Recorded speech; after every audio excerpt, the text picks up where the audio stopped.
Ladies and gentlemen, it's that time again. Time for another brilliant lecture in Native American literature here at Sisseton, Wahpeton College in beautiful, lovely, bustling downtown Agency Village, South Dakota. This is for Meeting 7, Wednesday, September 10, 2025. And without any further ado, the man himself, Professor Victor Singingeagle. Yay! Right on, right on, right on. All right, now, as you can see, I'm in my office, overbooked as normal, and the book nerd himself is getting books in the mail, and it's time for an unboxing. Scissors would help.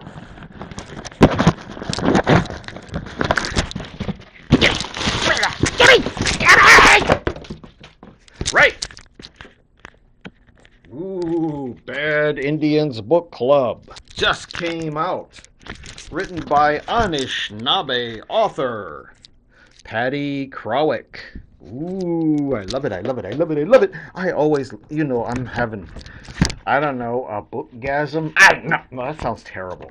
Well, let's keep it PG-13. This is something that we native nerds go nuts for, is new books, especially written by other natives. Now I'm going to have to write her a postcard and thank her for her awesome work. Here's a picture of her here. Ta-da! Anishinaabe! I know you guys call the Anishinaabe or Chippewa or Ojibwe people rabbit chokers. But never mind. I'm going to read a teeny tiny bit. I'm not going to read the Anishinaabe language. Well, I'll try. Anin bojo. Wabanan anidishkas. I can't say it. Andik nododem. Abishkonag dunjiba. Ojibwe Anishinaabe kwenka. Hello, I was taught to introduce myself with my name, clan, community, and nation so that people would know the location I speak from, the communities I belong to. An introduction is where we set our intentions. We call in the past, present, and future generations to remind us that while our words may live in the present, they are rooted in what came before and what lay the groundwork for what is yet to come. So this is just the first paragraph. I didn't read the forward because I don't have enough time, and I just wanted to show you there's new books always coming out by native authors. Right on, right on. So we're going to set that aside. We're going to talk about what's going on with today's class. All right, here we go. Let's see. Well, email announcements. Let's see. It says here there's a DYSA flyer. Let me see if I can pull that up. DYSA flyer. Is it something important that we need? DYSA. Oh, DVSA. This is from LaJune Morgan. She is telling us there is something called Women Who Gather. SWO. Domestic Violence and Sexual Assault Program. This is Wednesday, September 17th,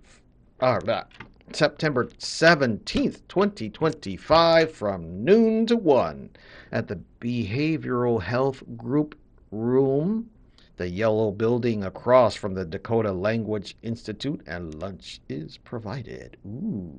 Welcome to females of all ages, especially elders, to help guide our program in prevention, intervention, and healing with our Dakota values and cultural practices against violence. Check your email, by the way. For more information, please call area code 605-698-2106. What else do we have going on? In this email that was sent out, there's a calendar attachment that's got all this cool stuff. Women Who Gather, Every Child Matters meeting, Women's Talking Circle, Youth Leadership Meeting, all that good stuff. This is all in September, so check your emails for that. LaJune Morgan's email, that is. What else is going on? Yep, here's the information about the Sisseton, Wahpeton, Oyate, Every Child, and inner child matters. Where? Sisseton Wahpeton College Gym. When? 30 September 2025 from 4 p.m. to 6 p.m. That's 1600 to 1800. Dinner provided. Ooh, I love that. Orange Shirt Day, observed annually on September 30th, is a day for truth and reconciliation to remember the thousands of Indigenous children who were forced into residential and boarding schools. It serves to honor the survivors of these institutions. Remember, those who never returned, and commit to the ideal that every child matters. So, yeah, there you go. Again, check your email because this is what's coming out. What else we got going on? Moccasin game workshops. I might have mentioned it before, but I got to mention it again because I screwed it up. I thought a moccasin, I thought this was a workshop teaching you how to make moccasins, but nope, I was wrong. Ha! This is how to play. In my tribe, we used to call it stick game or hand games, and they're going to teach you how to play it every Wednesday at the log cabin here on campus. So if you're into that, show up. What else? Do-do-do. E-learning comments. Yes, I have been checking e-learning. I'm going to log in really fast and see what's going on. I just want to let you know that I see you. Those of you who have been contributing to the e-learning comment sections where it says please reply or extra credit, all that good stuff. I need to update it and actually go through some of the things. I apologize if I am taking too long to answer you, but I am reading them and getting to them as quick as I can. Okay, enough of that. We did our nerd book unboxing. What else? Right. Wednesday, September 17th. That's next week. Right. Just a reminder that I'm going to be rolling with Harvey DeMars. I'm going to try to record some of it for you guys. Another warning. 105 days till Christmas, but Pop Quiz A. Ooh, it's coming to get you. No, focus. Right. So Pop Quiz A is going to cover some of the stuff that we've been learning in this class. However, we also have to remember that the most major portion of the pop quiz has to deal with your ability to think for yourself. So, if you just want to get a C, just regurgitate all the gobbledygook that your professor has been sharing with you. But if you want to do better, get an A. Apply what you have been learning in Native American literature class. Got it? All right. Now, stuff that I'm going to bother you with is from Daniel Heath Justice. Pull this book up. Oh, look at this big old belly. I got to stop eating all that Chinese food. Okay, Daniel Heath Justice. A little teeny tiny bit of reminder of what we've been doing. This is on page 37, Indigenous versus Western Stories. I'm going to share a little bit of this with you. Page 37. Now, keep in mind, I don't normally read to students, but, again, salt in the oats. All right. Shoot. It says here the only thing that really seems to be unique about humans as a species is our capacity for willful, self-deluding destruction. We talked about that before. We actually read this together before. So we're going to jump down. We do it with pleasure sometimes. Indigenous traditions are well stocked with warnings against human destructiveness. We talked about that too. And if you watch the video that I posted for you guys about humans having soft heads in the beginning and suddenly getting hard heads, you'll see what I'm talking about. Let me keep reading. Gonna jump down. The deeper you go into the definitions of the human, the less clear and more arbitrary everything becomes. We find ourselves to be more like other animals, and our dependence on other than human world becomes more evident. This isn't a bad thing. Indeed, it should make us humble and thoughtful, but it doesn't. Not really. at least not on a planetary scale. That is, it doesn't make us humble. We should be, but we're not being humble. And native stories are always reminding us to be humble. That's what this guy's getting at.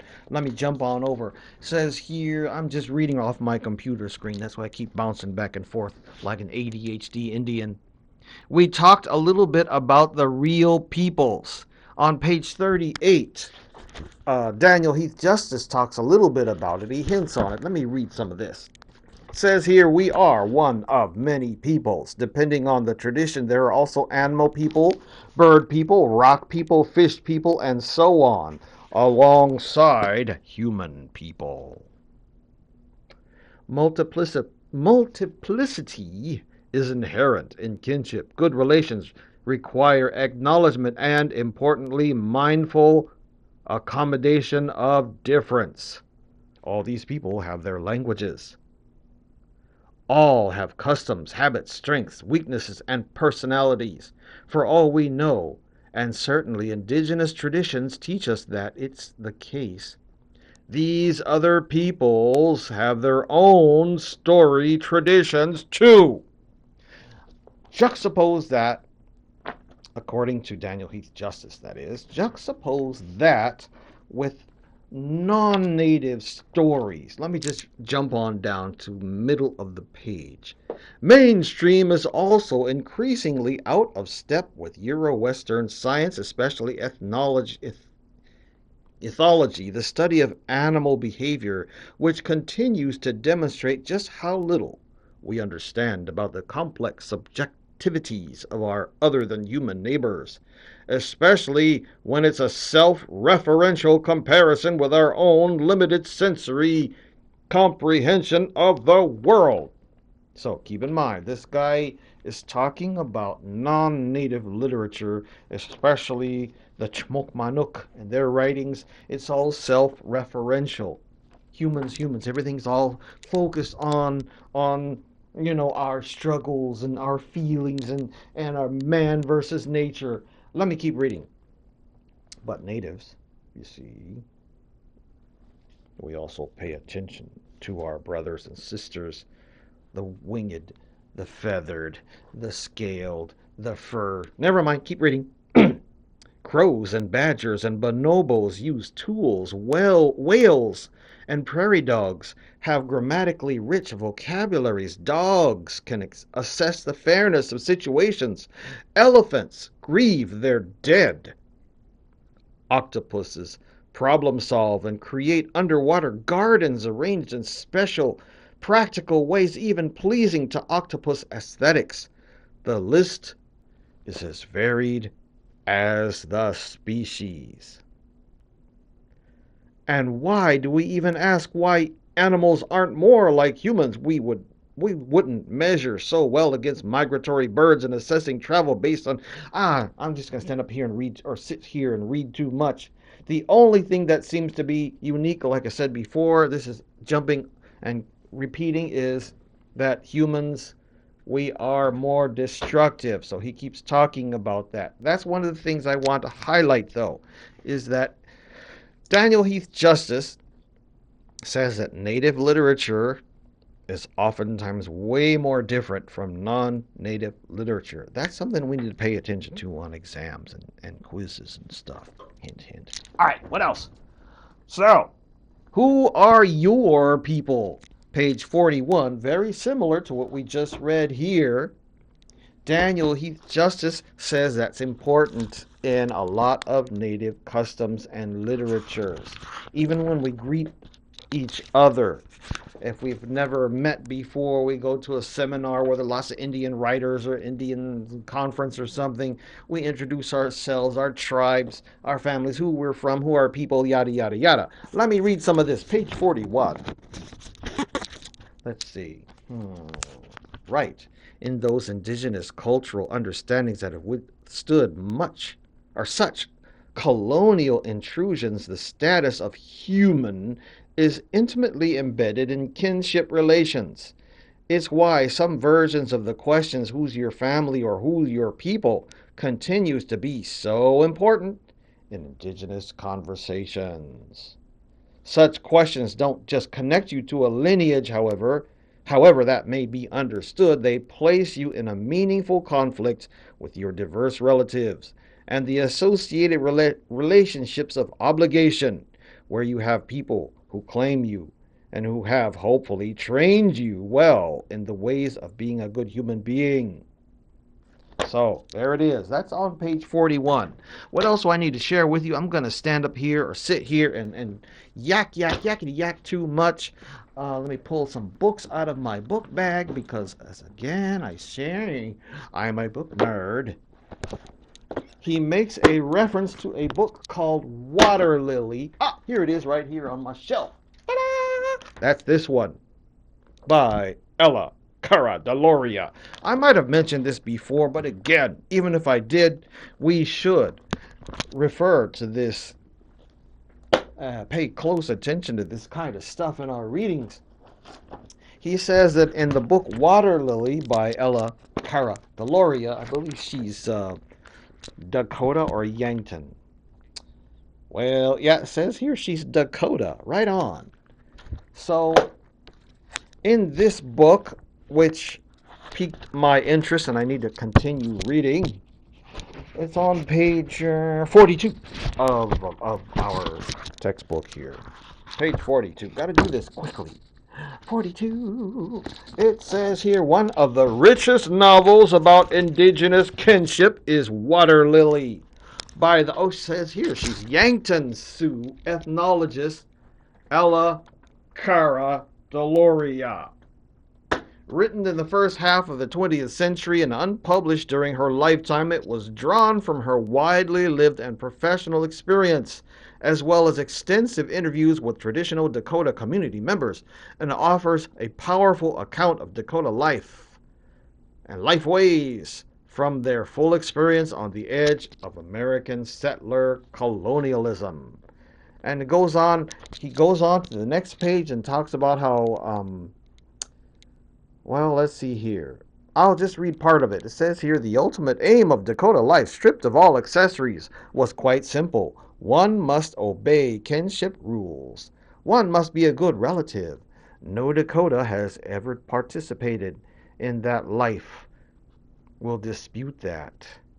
In the last analysis, every other consideration was secondary: property, personal ambition, glory, good times, life itself. Without that aim and the constant struggle to attain it, the people would no longer be Dakotas in truth. They would no longer even be human.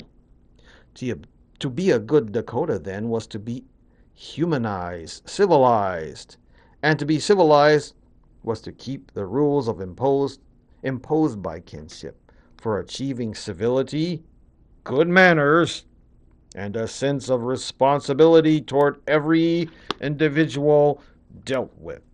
How am I doing on time? Ooh, 18 minutes. Now, before I go, I will also refer you. There's some references to Last of the Ophos by my old professor Gary Hobson down at the University of Oklahoma. And this tells the story of a fictional character named Thomas Darko, who is the last surviving member of a tiny Mosopolea tribe of the Mississippi Delta. That's down there in Louisiana, down there, and he dramatizes it really well. I could sit here and just yakety yak away all the time, but the main thing I want to get across to you is it's mentioned in Why Indigenous Literatures Matter. It also talks about the importance of kinship, and this old man who is all by himself now is talking and telling his life story, again fictionalized, but he's telling his life story and his life of his kinship and his relations and all that. So again, he keeps going off and off and on, off on that. Last thing is on page 66 and 69. It also makes references to indigenous erotica. Ooh, that's something new to me. So I'm going to have to order some of these books he's talking about. Not because I am a pervert, but because it sounds interesting. Let me read some of this. It says here, wow. I'm going to read, this is page 66 and page 69, appropriately named. Let's see. Blah, blah, blah, blah, blah. I should have highlighted what I was going to share with you. One of the most powerful ways this is happening is through the erotic, the literature of love. Ooh. What can be more revolutionary act of affirming our humanity than to show and share love, especially when so many of the dominant perceptions about indigenous sexuality assume innate and loveless pathology. So I'm just going to salt your oats and stop it right there. Otherwise, I'm going to sit here and read. It's a definition. So, what is indigenous erotica? You read it for yourself. I'll just sit here and go book crazy. So, we're going to stop it right there, and I'm going to pick it up talking about indigenous civilizations. Thank you so much, and have a nice day. Talk to you later.